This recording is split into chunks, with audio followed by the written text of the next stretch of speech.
ये हमारा साइट है, ट्रेनिंग स्टोर। इसको हम ब्रांच भी बोलते हैं, स्टोर भी बोलते हैं और साइट भी बोलते हैं। एक तरह से ये सब स्टोर है हमारा। मेन स्टोर होता है और मेन स्टोर के बाद सब स्टोर होता है। यहाँ पे हमारा स्टॉक इन्वेंट्री होता है। अब इन्वेंट्री इन करने के लिए हमारे पास क्या प्रोसेस है? अगर हमारे पास इन्वेंट्री नहीं है, स्टॉक में कोई भी आइटम नहीं है, तो उसके लिए हमारा जो प्रोसीजर है, परचेज ऑर्डर है। परचेज ऑर्डर का प्रोसेस है कि परचेज के अंदर में जाके जनरेट परचेज ऑर्डर करते हैं, वेंडर सेलेक्ट करते हैं। जब भी हमें ये प्रोडक्ट डिलीवरी चाहिए होता है, वो हम डेट सेलेक्ट करते हैं। करंट डेट से हम पीछे हम नहीं जा सकते। करंट डेट या उसके बाद का डेट सेलेक्ट करना होता है। आज हम 3 तारीख को रिकॉर्डिंग कर रहे हैं, 3 तारीख सेलेक्ट कर रहे हैं। 8 मिनट्स आज रिक्वेस्ट कर रहे हैं, आज ही हमें डिलीवरी चाहिए, उस हिसाब से चलना है। यहाँ पे हमें सारे के सारे ये वेंडर जो भी आइटम प्रोवाइड करते हैं, सारे के सारे आइटम लिस्ट दिख रहे हैं। स्टॉक जीरो का मतलब है कि करेंटली हमारे पास यहाँ पे कोई भी स्टॉक नहीं है। स्टॉक 1 का मतलब है कि करेंटली हमारे पास ये आइटम 1 kg अवेलेबल है। पेंडिंग क्वांटिटी का मतलब है कि हमने जो पहले परचेज ऑर्डर जनरेट किया था इन वेंडर के लिए, उनके लिए कोई पेंडेंसी नहीं है, आना कोई भी आइटम नहीं है अभी। जीरो ये इंडिकेट करता है। अगर कोई भी यहाँ पे क्वांटिटी शो करा होता तो इसका मतलब था कि वेंडर से हमें सप्लाई आना है। आगे हम बढ़ते हैं, रिक्वेस्ट क्वांटिटी पे हम 10 डाल दिए। जितना भी हम डालते जाएंगे प्लस, इसको हमने 20 कर दिया। हमारे पास ऊपर में ये भी ये आ गया ब्रैकेट में क्वांटिटी के साथ में। सब टोटल आ रहा है, जीएसटी आ रहा है। टोटल हमारा कितना चार्जेज बन रहा है ये कैलकुलेट हो रहे हैं। और ये जो रेट कैलकुलेट हो रहा है ये बेस्ड ऑन कॉन्ट्रैक्ट। इस इन वेंडर के साथ इन आइटम के लिए पर्टिकुलर जो भी कॉन्ट्रैक्ट बना है वो मास्टर से ऑलरेडी क्रिएटेड है।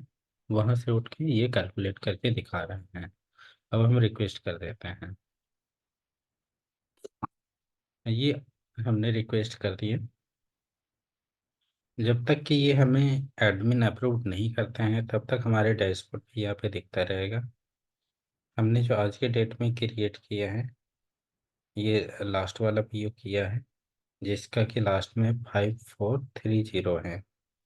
इसके अंदर में कोई एडिटिंग करना है तो हम यहाँ से एडिट कर सकते हैं। कोई आइटम अगर हमारा मिसिंग रह गया है तो उसको ऐड करना चाहेंगे तो यहाँ से हम ऐड कर सकते हैं। इसको ऐड कर दिए। पहले 3 आइटम था, 4 आइटम आ गया। इसी तरह से अगर है इसको हमें कैंसिल करना है तो यहाँ से हम जाके कैंसिल कर सकते हैं।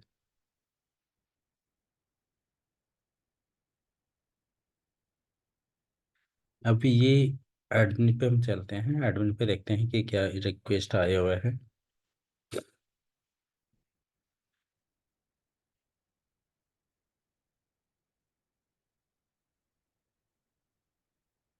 डैशबोर्ड पे शो कर रहा है ये वाला हमारा आइटम, टॉप वाला।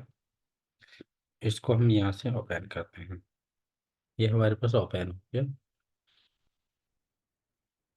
यहाँ पे प्राइसेस जो शो कर रहा है कि हमारा जो कॉन्ट्रैक्ट हुआ है इन वेंडर के साथ, इस पर्टिकुलर इस प्रोडक्ट के लिए वो हमारा इस प्राइसेस पे कॉन्ट्रैक्ट हुआ है, वो यहाँ पे शो कर रहा है। स्टॉक में यहाँ पे कुछ भी नहीं दिखा रहा है। इसका मतलब हमारे पास जहाँ से रिक्वेस्ट हुआ है उनके पास ये आइटम अवेलेबल नहीं है, अभी कुछ भी नहीं है। यहाँ पे 1 शो कर रहा है, मतलब जहाँ से पीयू परचेज होने के लिए रिक्वेस्ट आया है वहाँ पे 1 स्टॉक है अवेलेबल। ये TLS का मतलब है कि third last consumption. It means कि फ्रीक्वेंटली जो कि यहाँ इस वाले स्टोर का कंजप्शन है वो हमारा कुछ नहीं है। करेंटली हमने इसलिए जीरो कर रखा है क्योंकि ये फ्रेज है, इसलिए यहाँ पे थर्ड लास्ट कंजप्शन नहीं शो कर रहा है। SLS का मतलब है कि सेकंड लास्ट कंजप्शन, और LS का मतलब है कि लास्ट कंजप्शन। जो स्टोर मैनेजर ने रिक्वेस्ट किया है 40 का रिक्वेस्ट किया है। अब हमें लगता है कि ये 40 अप्रूव करना है तो हम 40 कर देंगे, अदरवाइज हम कम ज़्यादा भी यहाँ से कर सकते हैं। अभी हम 40 ही करते हैं। और ये वैल्यू आ रहा है, वैल्यू का मतलब है कि टोटल 40 क्वांटिटी का जो चार्जेज है वो हमें दिखा रहा है, उस पर जीएसटी इतना दिखा रहा है, टोटल इतना दिखा रहा है, और सभी आइटम को मिला करके नीचे दिखा रहा है ये अमाउंट हमारा। अगर इस सब कुछ ओके है, अगर हमें यहाँ पे अप्रूव करना है तो यहाँ पे अप्रूव कर देंगे, या तो इसको मूव करेंगे। अब अप्रूव्ड और मूव किस केसेस में करेंगे? अगर कि सप्लायर, जो भी हमने यहाँ पे सप्लायर सेलेक्ट किया हुआ है, ये सप्लायर अगर डायरेक्ट साइट पे डिलीवरी करेगा तो उन केसेस में हम अप्रूव्ड करेंगे, और ये वेंडर के पास चला जाएगा, और वेंडर डायरेक्टली वो डिलीवर कर देगा हमारी साइट पे। इन केस ये फुलफिल सेंट्रल स्टोर करेगा तो ये आइटम को हम यहाँ से इस पीओ को मूव कर देंगे सेंट्रल स्टोर को। ये मूव हो गया सेंट्रल स्टोर। अब यही पीओ हम जाते हैं सेंट्रल स्टोर पे।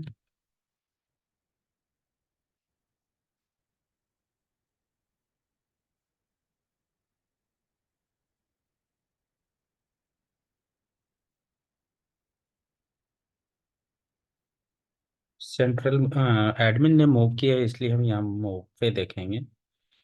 ये हमारे पास मूव होके आया हुआ है, ये लास्ट वाला पीओ है 3 मार्च का। अप्रूव नहीं हुआ है, ये मूव हुआ है। अगर यहाँ पे हमें ओपन करके देखना है तो ये सारी आइटम हमें वही चीज़ें यहाँ पे भी दिखा रहा है।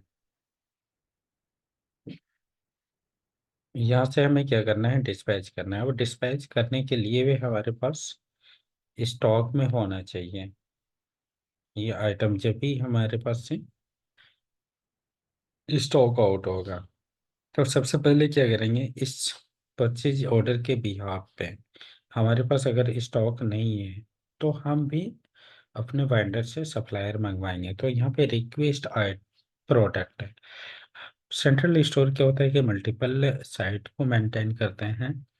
तो यहाँ पे हम क्या करते हैं कि जितने भी साइट होता है, हर एक साइट से अपनी रिक्वेस्ट को, जो जो रिक्वेस्ट एडमिन को करते हैं और एडमिन सेंट्रल स्टोर को मूव करते हैं, सभी आइटम की क्वांटिटी को कंबाइन करके हम यहाँ पे दिखाते हैं।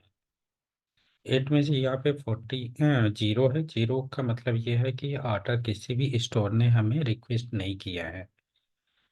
14 का मतलब है कि यहाँ पे जो भी साइट है, हर एक साइट से मिला करके यहाँ पे 14 की रिक्वेस्ट आई है हमें। तो इन इन आइटम को फुलफिल करने के लिए हमें हमें भी स्टॉक में चाहिए। इट मीन सेंट्रल स्टोर को स्टॉक में चाहिए। तो सेंट्रल स्टोर क्या कर रहा है, इस आइटम के बिहाफ पे यहाँ पे वेंडर को सिलेक्ट कर रहा है। जो भी वेंडर सेलेक्ट करेंगे उसके बिहाफ पे उसकी आइटम यहाँ पे लिस्ट हो जाएगा, और उनकी क्वांटिटी यहाँ पे शो करेगा। तो अभी हमने एक ही सप्लायर है, एक ही वेंडर है, तो उसी को हमने सेलेक्ट किया है, उनकी आइटम यहाँ पे शो कर रहा है। अब ये आइटम हमें फुलफिल करने के लिए वेंडर से मंगवाना होगा। तो यहाँ पे एस्टिमेटेड डेट ले लेते हैं, 3 तारीख हम ले लेते हैं। और जो भी आइटम हमें चाहिए वो आइटम यहाँ पे हम सेलेक्ट कर लेते हैं। सेलेक्ट करने के बाद रिक्वेस्ट पीओ, ये पीओ हमारा जनरेट हो गया, और ये हमारा पीओ वेंडर को चला गया। परचेज ऑर्डर में अगर अप्रूव्ड में देखेंगे तो ये अप्रूव्ड में अभी नहीं गया हुआ है।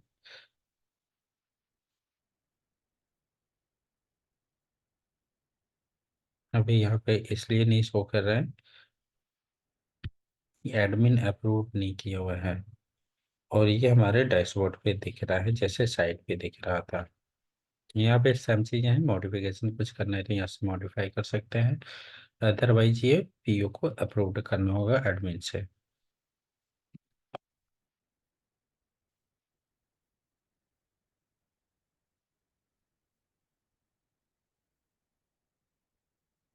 सेंट्रल स्टोर से आया हुआ है, इस पे यहाँ से हम अप्रूव कर देते हैं। ये सेंट्रल स्टोर पे डायरेक्टली फुलफिल हो जाएगा। सेंट्रल स्टोर पे जाते हैं सेम पीओ को लेकर के।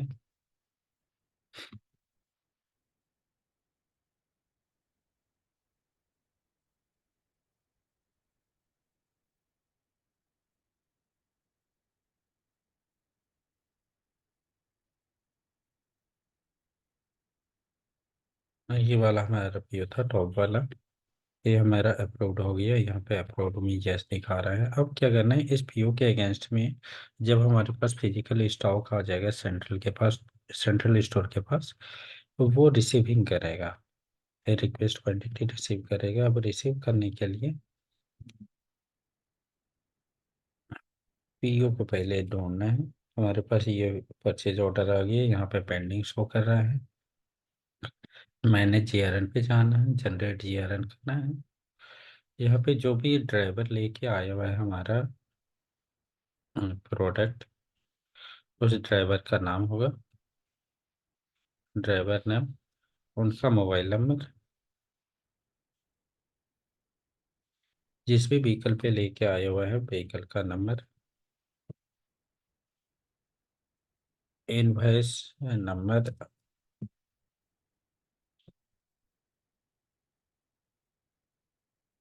और कुछ रिमार्क्स है तो रिमार्क्स। यहाँ पे उस पीओ के अगेंस्ट में जो भी आइटम हमने मंगवाया था वो आइटम में भी हो सकता है कि ये आइटम कम ज़्यादा हो सकता है। तो हम यहाँ पे जो भी कम है तो वो कम हम डाल सकते हैं, लेकिन ज़्यादा नहीं डाल पाएंगे। हम ये कम डाल के दिखा देते हैं कि कम ये हमने डाला, ये हमारे पास आ गया, ये रिसीव हो गया 30। इस भी आइटम में 30 दिखा रहे हैं, और 10 हमारा बचा हुआ है जो कि और रिसीविंग करना है। अगर कि यही हम कंप्लीट रिसीव कर लेते हैं 40, तो हमारा ये वाला कॉलम नहीं आता। सेकंड वाले कॉलम में मैं दिखा देता हूँ कि ये आइटम अजवाइन है, और अजवाइन के केसेस में सिंगल एंट्री है, इसको कंप्लीट रिसीव करते हैं। ये कंप्लीट रिसीव हो गया। सेम चीज़ें, अब इसको हम 15 14 से ज़्यादा यूज़ करके देखते हैं, ये हमें ऐड नहीं करने देगा। हमने रिसीव कर लिया। आज 3 मार्च है, 3 मार्च की डेट डेट में हम देखते हैं कि ये हमारा रिसीविंग हुआ या नहीं है। अब इसको रिसीविंग को चेक करने के लिए हमें रिपोर्ट के अंदर में बिन कार्ड इन में जाना है। बिन कार्ड इन का मतलब है कि हमारे पास स्टॉक आ रहे हैं, और बिन कार्ड आउट का मतलब है स्टॉक जा रहे हैं। तो इनके डेट में हम देखते हैं बिन कार्ड इन में, ये हम बिन कार्ड इन में आ गए। और आज 3 तारीख है, 3 तारीख में हमने 14 रिसीव किया था, 24 किया था, और ये 30। ये हमारे पास बिन कार्ड इनमें शो कर रहा है। अब स्टॉक में देख लेते हैं मंथली वाइज स्टॉक में। यहाँ पे भी हमारे पास क्लोजिंग स्टॉक में करेंटली 36, ये सारे के सारे करेंटली हमारे पास ये स्टॉक में है। अब जो साइट से हमारे पास मूव होके पीओ आया था, उसको हम यहाँ से फुलफिल करेंगे। इट मीन्स कि साइट को हमें ये सप्लाई देना है, क्योंकि हमारे पास स्टॉक में आ गया। अब यहाँ से जैसे हम डिस्पैच करेंगे,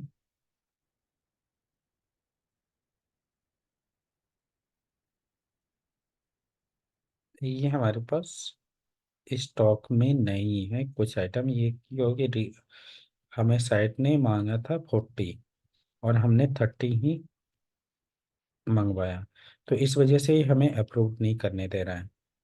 तो हम क्या करेंगे, इसको अभी के लिए 30 कर देंगे, क्योंकि हमारे पास स्टॉक में 30 है। और ये फिर हमारा यहाँ से डिस्पैच हो गया। चाहे तो यहाँ से हम प्रिंट आउट ले सकते हैं इसकी। करेंटली हम प्रोसेस समझते हैं। ये हमारा सेंट्रल स्टोर से साइट पे चला गया। अब साइट को लॉगिन करते हैं।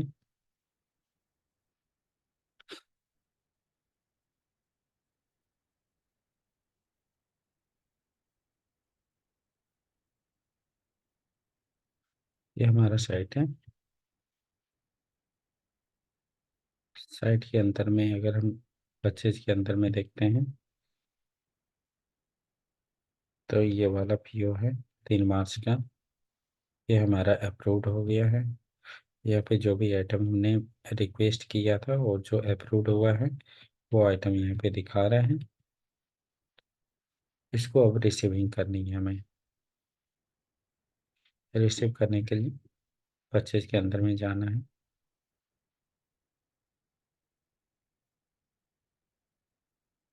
ये हमारा टॉप वाला है 3 मार्च वाला व्यू।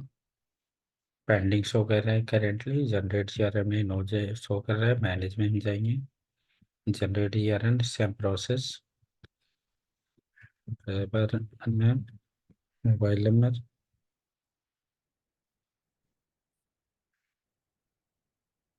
जिस भी व्हीकल पे सामान आया है वो। बिल नंबर कोई है तो वो। और रिमार्क्स।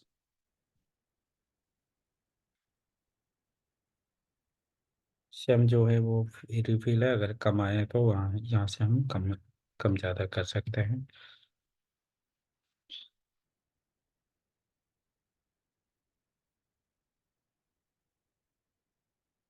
ये हमारे पास स्टॉक आ गया। 30 20 10 10 है। आपको यहाँ पे भी बैंक कार्ड मिल जाएगा। बैंक कार्ड इन पे हम चलते हैं। और आज 3 मार्च है।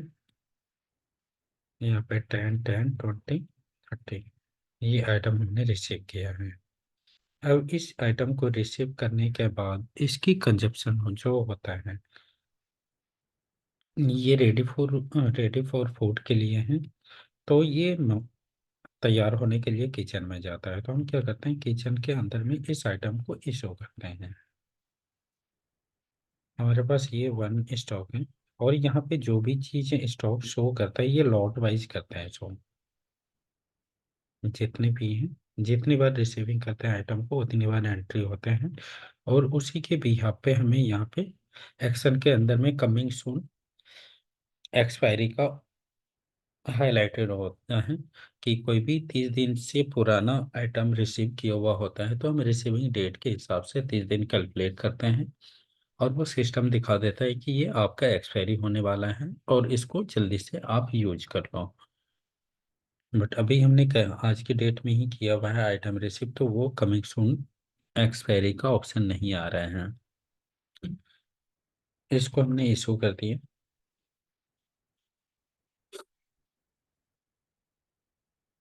एक बार स्टॉक भी हम दिखा देते हैं आपको कि इसके स्टॉक कितनी है।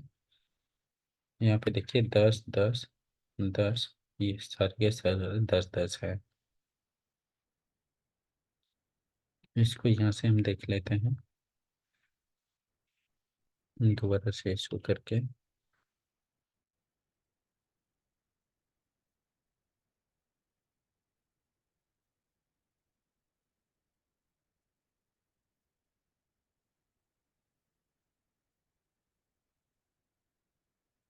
ये इशू हो गया।